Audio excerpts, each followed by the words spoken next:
벌써 한 20여 년이 지났네요.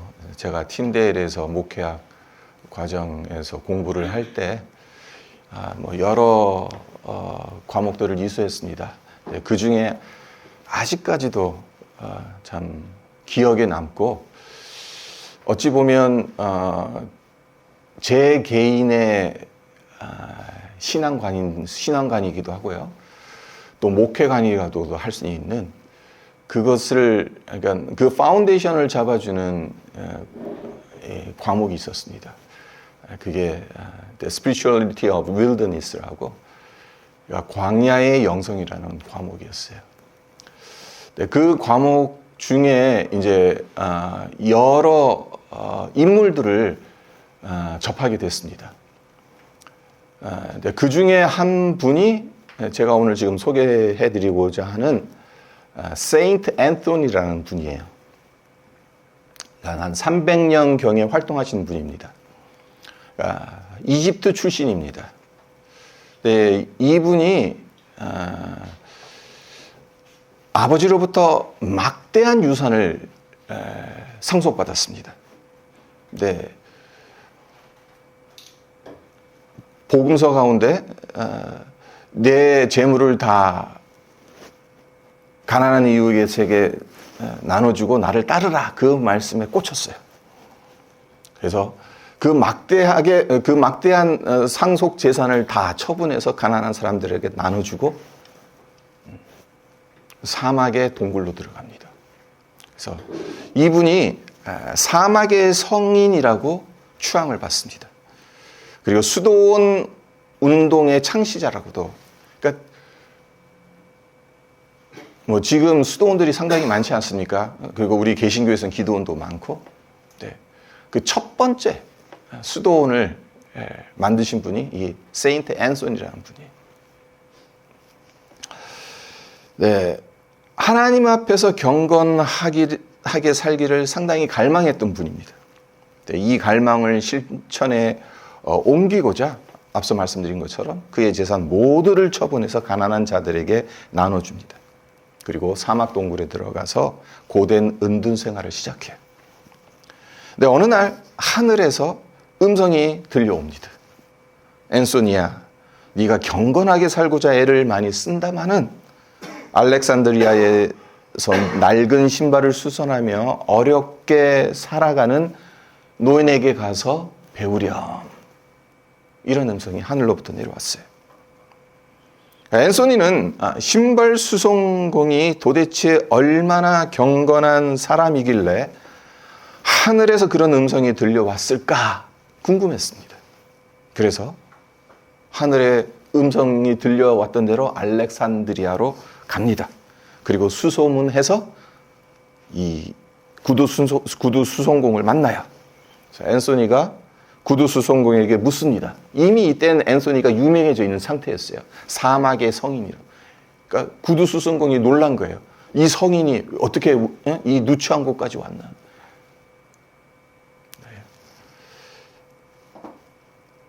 그래서 앤소니가 구두 수송공에게 이렇게 묻습니다. 어르신께서 경건하게 사신다는 소문이 자자합니다.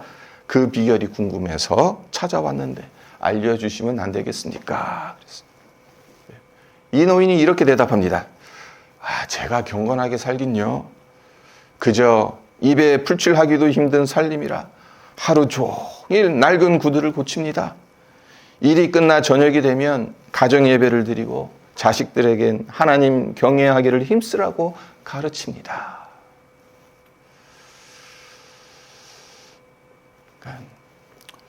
구두 수송공으로부터 이 말을 듣고 앤소니가 많은 생각의 변화가 생겨요.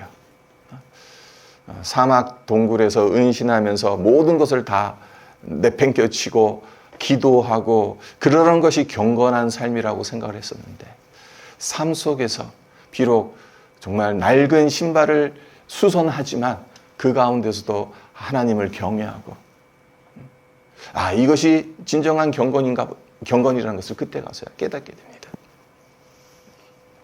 많은 사람들이 경건을 잘못 이해합니다.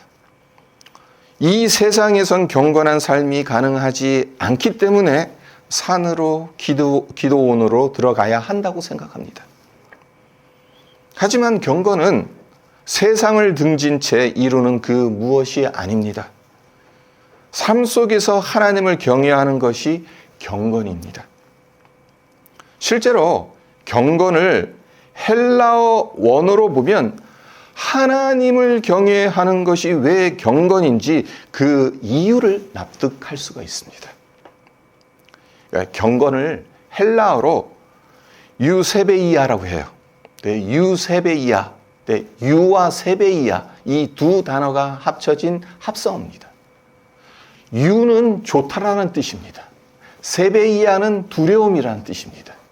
그러니까 합치면 좋은 두려움이라는 뜻입니다. 그러니까 경외가 헬라어로는 좋은 두려움이라는 거예요. 자, 좋은 두려움. 여러분 머릿속에 떠오르는 어떤 단어 하나가 떠오르지 않습니까?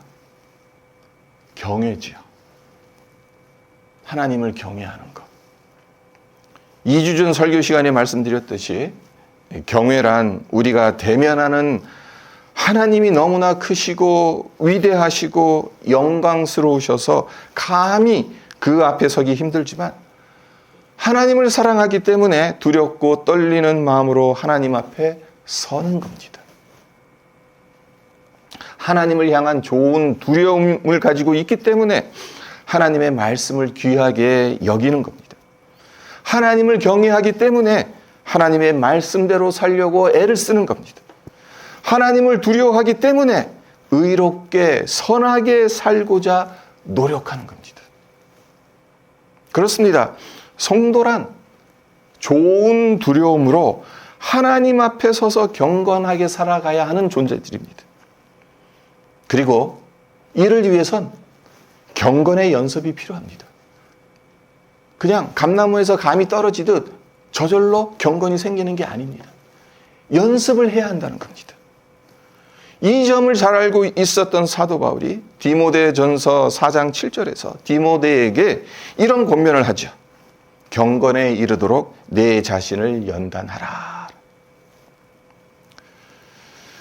경건에 이르도록 내 자신을 연단하라는 바울의 이 권면, 이렇게 생각해 보면 이해하기 쉬울 것 같습니다. 우리가 캐나다 와서 살고 있습니다마는 캐나다에서 산다고 해서 영어가 저절로 느는 것은 아니지 않습니까? 몇십 년을 살아도 영어로 말하는 게 쉽지 않습니다. 매일 연습하지 않으면, 영어로 소통하지 않으면 20년, 30년 살아도 영어가 늘지 않습니다. 저 같은 경우는 오히려 영어가 점점 갈수록 퇴보하더라고요. 안 쓰니까. 연습을 안 하니까. 똑같은 이치입니다. 교회를 평생 다닌다고 해서 저절로 경건해지지 않습니다. 경건에 이르도록 우리 자신을 연단하기 위해 매일 연습해야 합니다. 자, 그렇다면 우리가 연습해야 할 경건은 과연 구체적으로 무엇이겠습니까? 오늘 본문 말씀인 야고보서 1장에서 그 답을 찾을 수가 있습니다. 야고보 사도가 경건에도 헛된 경건이 있고 참된 경건이 있다라고 말합니다. 오늘 본문 말씀을 통해 우리가 피해야 할 헛된 경건은 무엇인지, 그리고 우리 자신을 연단해야 할 참된 경건은 무엇인지 함께 살펴보도록 하겠습니다. 먼저 26절을 보세요. 누구든지 스스로 경건하다 생각하며 자기 혀를 제갈 물리지 아니하고 자기 마음을 속이면 이 사람의 경건은 헛것이다. 무엇이 헛된 경건이라고 말합니까? 스스로 경건하다고 생각하지만 자기 혀를 제갈 물리지 아니하고 자기 마음을 속인다면 그 경건은 헛된 경건이라고 사도 야고보가 단호하게 말하고 있죠. 자, 살다 보면 속에서 욕이 튀어나오려고 할 때가 얼마나 많습니까? 화가 치밀어 오를 때는 또 얼마나 많습니까? 그럴 때 주님을 믿는 우리는 어떻게 해야 합니까? 하나님이 나를 지켜보신다는 것을 알기 때문에 혀를 제갈 물리는 거예요. 입 밖으로 욕이나 화가 나오지 않도록 죄송합니다. 이 주둥이를 틀어 막아야 되는 겁니다. 물론 말처럼 쉬운 것이 아니죠. 모세 역시 그의 혀를 제갈 물리지 못했던 적이 있었습니다. 그것도 아주 결정적인 순간에. 민수기 12장 3절을 보면요. 이 사람 모세는 온유함이 지면의 모든 사람보다 더하더라 라는 구절이 나옵니다. 그러니까 성경의 평가, 이 세상에서 모세보다 더 온유한 사람은 없다는 겁니다. 자, 그렇게 온유한 모세가 가나안 땅에 들어가지 못한다면 어느 누가 들어갈 수 있겠습니까? 다른 사람들은 몰라도 모세만큼은 가나안 땅에 들어가야 하잖아요. 하지만 그 온유한 모세가 가나안 땅에 들어가지 못했지 않습니까? 그리고 우리는 그 이유를 잘 알고 있잖아요. 항상 온유하고 참을성 많았던 모세가 결정적인 실수를 저지릅니다. 민수기 20장에 그 내용이 나오는데요. 이스라엘 백성들이 모세에게 대들며 이렇게 말합니다. 너희가 어찌하여 우리를 애굽에서 나오게 하여 이 나쁜 광야로 인도했냐? 그러는 바람에 우리가 이곳에서 개고생하고 있지 않냐?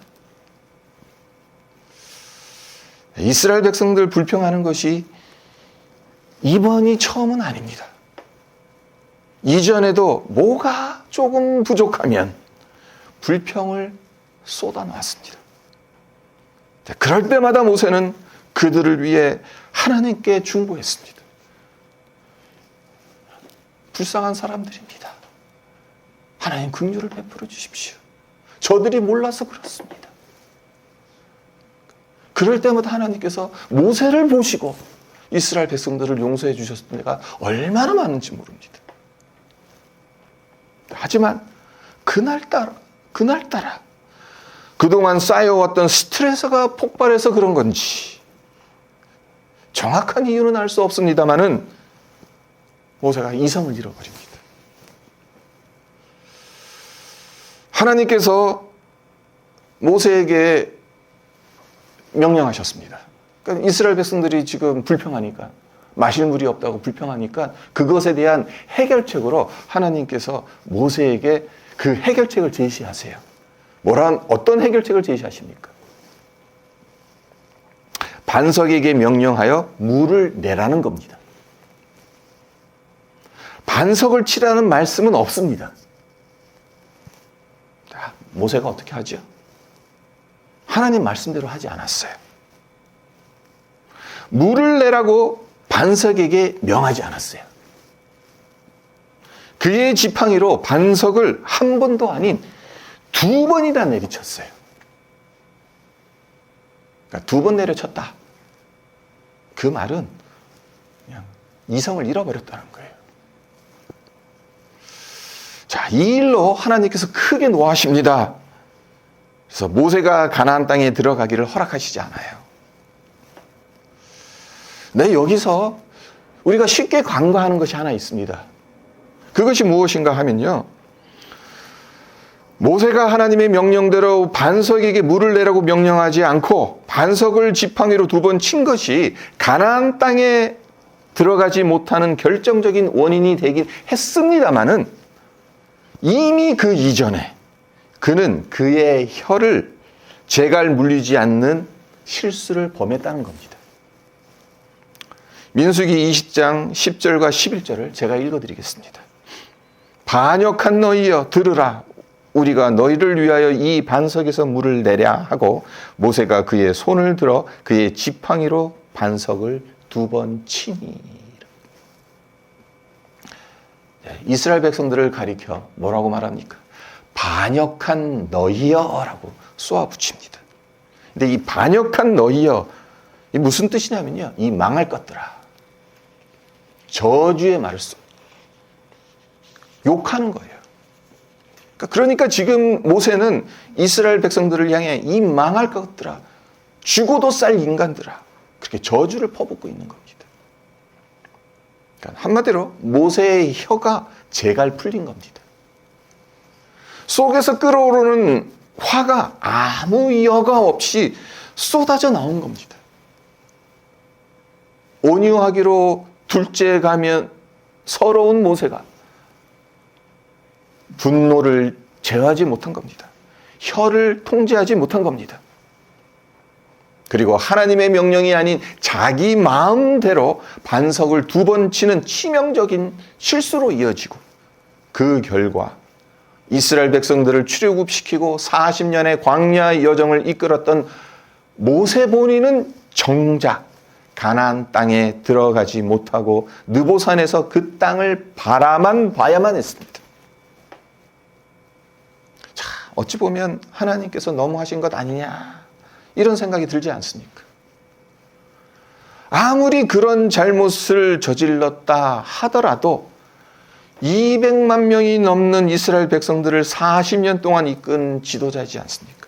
얼마나 많은 수고를 했습니까?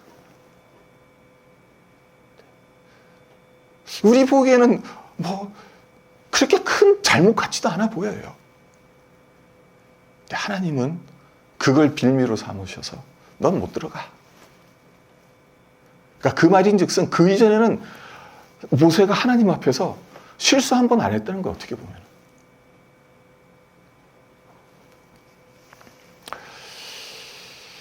자, 하나님께서 왜 이렇게까지 하시는 것이겠습니까?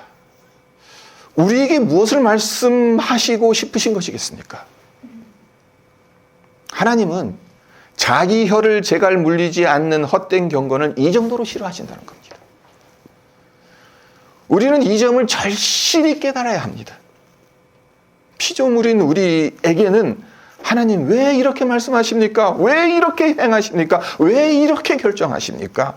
따져 물을 수 있는 권한이 없습니다. 피조물로서 우리가 해야 할 본분은 하나님께서 좋아하시는 것이 무엇인지 말씀 속에서 깨달았다면 좋아하시는 것을 열심히 행하며 살아가는 겁니다. 그리고 하나님께서 싫어하시는 것은 하지 않으려고 최선을 다하며 살아가는 겁니다. 하나님은 화를 내는 것, 혀를 제갈 물리지 않는 것 너무너무 싫어하십니다. 그리고 야고보 사도를 통해서 스스로 경건한 척하지만 혀를 제갈 물리지 않는다. 그것은 헛된 경건이다. 이 말씀을 주시는 겁니다. 특별히 화를 내는 것, 하나님께서 얼마나 싫어하시는지 19절과 20절을 보세요. 내 사랑하는 형제들아 너희가 알지니 사람마다 듣기는 속히 하고 말하기는 더디하며 성내기도 더디하라. 사람이 성내는 것이 하나님의 의를 이루지 못함이라. 자, 이 구절에 따르면 모세는 순간 성을 내므로 말미암아 하나님의 의를 이루지 못했던 겁니다. 그렇습니다. 우리 속에서 화가 치밀어 오르는 것은 어쩔 수가 없습니다. 살다 보면 정말 화가 나는 순간이 있습니다. 하지만 그럴 때 혀를 제갈 물려야 한다는 겁니다. 속에서 끓어오른다고 그것을 입 밖으로 다 내뱉어서는 안 된다는 겁니다. 그렇게 되면 결정적으로 하나님의 의가 이루어지지 못한다는 겁니다. 내가 화낸 것 때문에 하나님의 영광이 가려지는 겁니다. 예수 믿는 사람도 별거 아니라는 말을 듣게 되는 겁니다. 자, 이런 걸 보면 경건은 참 어려운 것 같습니다. 천하의 모세도 안 되는 것을 우리가 어떻게 할 수 있겠습니까? 저 역시 하루에도 속에서 열불이 얼마나 나는지 몰라요. 그리고 그럴 때마다 이 주둥이를 틀어막지 못해서 나중에 후회할 때가 얼마나 많은지 모릅니다. 우리는 늘 실패합니다.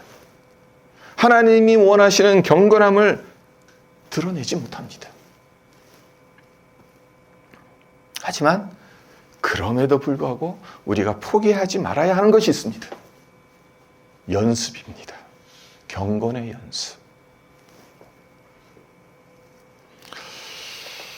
실패하더라도 계속 이 연습을 해야 합니다. 생각해 보세요. 한두 번 연습해서 경건해질 수 있다면 얼마나 좋겠습니까마는 그러면 왜 연습이 필요하겠습니까? 쉽게 안 되는 것이니까 연습하라고, 내 스스로를, 내 자신을 연단하라고 하나님께서 명령하신 것 아니겠습니까? 26절로 다시 갑니다. 누구든지 스스로 경건하다 생각하며 자기 혀를 제갈 물리지 아니하고 자기 마음을 속이면 이 사람의 경건은 헛것이라. 그러니까 헛된 경건은 자기 혀를 제갈 물리지 않는 것에서 끝나지 않습니다. 자기 마음을 속입니다. 자기 마음을 속인다는 것, 구체적으로 무엇을 의미하는 것이겠습니까? 어떤 게 자기 마음을 속이는 것이겠습니까? 자, 22절을 볼까요? 너희는 말씀을 행하는 자가 되고 듣기만 하여 자신을 속이는 자가 되지 말라.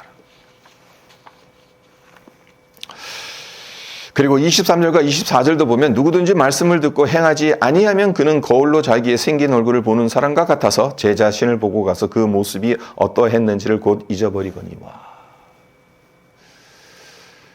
그러니까 거울을 봤어요. 거울을 봤더니 밥알이 묻어 있어요. 그러니까 입술 주변이 온통 고추장으로 발라져 있어요.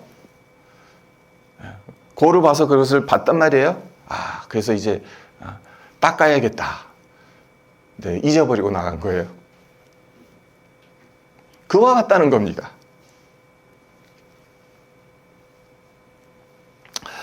어떤 사람이 자신을 속이는 사람이라고요? 말씀을 듣고도 행하지 않는 사람. 교회 다니면서 말씀을 참 많이 듣지 않습니까? 네, 그렇습니다. 말씀을 많이 듣는 것 좋습니다. 많이 들으셔야 합니다. 문제는 말씀을 많이 들어서 머리는 커졌습니다만 말씀대로 살지 않으면 어떻게 되겠냐는 겁니다. 자칫 잘못하면 말씀을 다른 사람 판단하고 정죄하는 데 사용하기 쉽다는 것이 문제라는 거죠. 제가 이렇게 말씀드렸다고 말씀 많이 들어서 남이나 정죄하고 판단하기보단 아예 말씀을 안 듣는 게 더 낫겠다. 말씀과 담을 쌓아야겠다. 그러면 중간이라도 가지 않겠냐라고 생각하시는 분은 아무도 안 계시겠죠. 성도 여러분, 하나님은 우리의 중심을 보십니다. 말씀을 들으면서 어떤 마음을 품고 어떤 결심을 하고 있는지를 보십니다. 우리가 말씀대로 행하지 못했다 하더라도 실패합니다. 일단은 우리의 중심, 어떤 마음으로 이 말씀을, 내가 내 자신을 속이면서 이 말씀을 따르려고 하는 건지, 정말 내가 진심으로 이 말씀대로 살려고 노력하면서 그렇게 하는지, 자신을 속이면서 헛된 경건으로 살아가는 것이 아니라 말씀을 잘 듣고 그 말씀대로 행하는 참된 경건의 삶을 살아가기를 하나님은 원하시는 겁니다. 자, 마지막으로 27절을 보겠습니다. 자, 여기선 이제까지는 헛된 경건에 대해서 우리가 살펴봤습니다. 27절엔 참된 경건에 대해서 이야기를 하죠. 하나님 아버지 앞에서 정결하고 더러움이 없는 경건은 곧 고아와 과부를 그 환난 중에 돌보고 또 자기를 지켜 세속에 물들지 아니하는 그것이니라. 두 가지를 말씀하십니다. 참된 경건, 하나님 아버지 앞에서 정결하고 더러움 없는 이 경건, 첫째는 고아와 과부를 환난 중에 돌보는 것이다. 그리고 둘째는 세속에 물들지 않는 것이다. 자, 이 부분을 구체적으로 살펴보기엔 시간이 부족해서 아주 간단하게만 말씀드리겠습니다. 우리가 살고 있는 이곳 캐나다엔 도입이 되었는지는 잘 모르겠습니다만 제가 커피를 1년에 한두 차례밖에 안 마시니까 뭐 커피점에 갈 일이 없잖아요. 그래서 잘 모르겠어요. 네, 미국과 여러 나라에 서스펜디드 커피라는 시민 운동이 있다고 해요. 그러니까 이 운동의 취지는 커피 체인점에 가서 커피를 사 마실 때 내 커피값만 계산하는 것이 아니라 커피나 음료수를 마시고 싶어도 주머니 사정이 안 좋아서 마시지 못하는 사람들을 위해 커피값을 미리 계산해 놓는다는 겁니다. 그러니까 커피 한 잔이라는 소소한 도네이션이지만 그 마음만큼은 작지 않죠. 혹여 커피 체인점에서 커피 한 잔 사 마실 기회가 있으시다면 서스펜디드 커피에 대해 한번 문의해 보시고 이 운동에 동참하고 있다라고 한다면 커피 한 잔 값이 아니라 커피 두 잔 값을 지불하시기를 바랍니다. 그러면 나는 모르지만 어느 누군가가 와서 나한테 서스펜디드 커피 한 잔 주세요. 그러면 내가 미리 지불해 놓은 그곳으로 그 사람이 커피 한 잔이나 다른 음료수를 마실 수 있는 겁니다.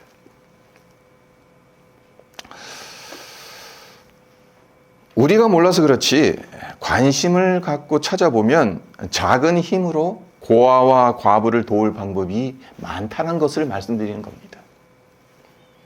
그리고 이것이 우리가 삶 속에서 실제적으로 연습해야 할 경건의 연습이라는 겁니다. 세상 등지고 산으로 올라가서 기도원에 들어가서 물론 그것도 필요합니다. 1년에 한두 차례 기도원에 들어가서 내 자신을 되돌아보면서 내 자신을 점검하고 그런 리트릿이 필요하긴 해요. 하지만 이 경건의 연습은 삶 속에서 실제적으로 구체적으로 행하는 겁니다. 내 주변에 도와줘야 될 사람은 없나 살펴보는 것. 그것이 하나님께서 요구하시는 참된 경건의 연습이라는 겁니다. 그리고 두 번째로 세속에 물들지 않는 것이 하나님 아버지 앞에서 정결하고 더러움이 없는 경건이라고 야고보 사도가 말하고 있죠. 네, 사도 바울 역시 로마서 12장 2절 상반절에서 비슷한 권면을 합니다. 너희는 이 세대를 본받지 말라는 권면을 하죠. 네, 세속에 물들지 않는다는 것. 결국 이 세대를 본받지 말라는 겁니다. 하나님을 거역하고 죄악된 본성대로 살아가고자 하는 세상의 사상과 가치관을 따르지 않는 겁니다. 5월은 가정의 달입니다. 네, 올해 이 가정의 달, 참 많은 것을 생각합니다. 한국에서 이런 말들이 많이 있잖아요. 1인 가족이다. 근데 이게 말이 됩니까? 어불성설이지 않습니까? 가족은 공동체예요. 복수예요. 근데 1인 가족이라니. 가족이, 한 사람이 어떻게 가족이 되나? 네, 세월이 지나가면 지나갈수록 1인 가족의 수가 점점 더 늘어간다는 거죠.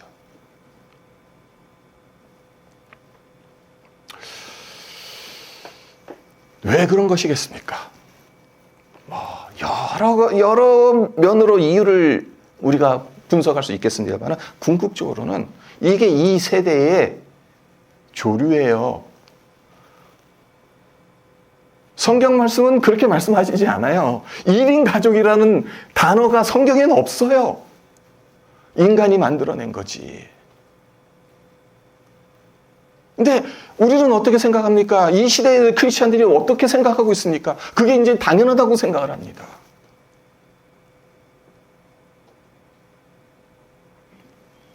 우리가 따르지 말아야 할, 우리가 물들지 말아야 할 세상의 가치관, 세속적인 사상들이 얼마나 많은지 모릅니다.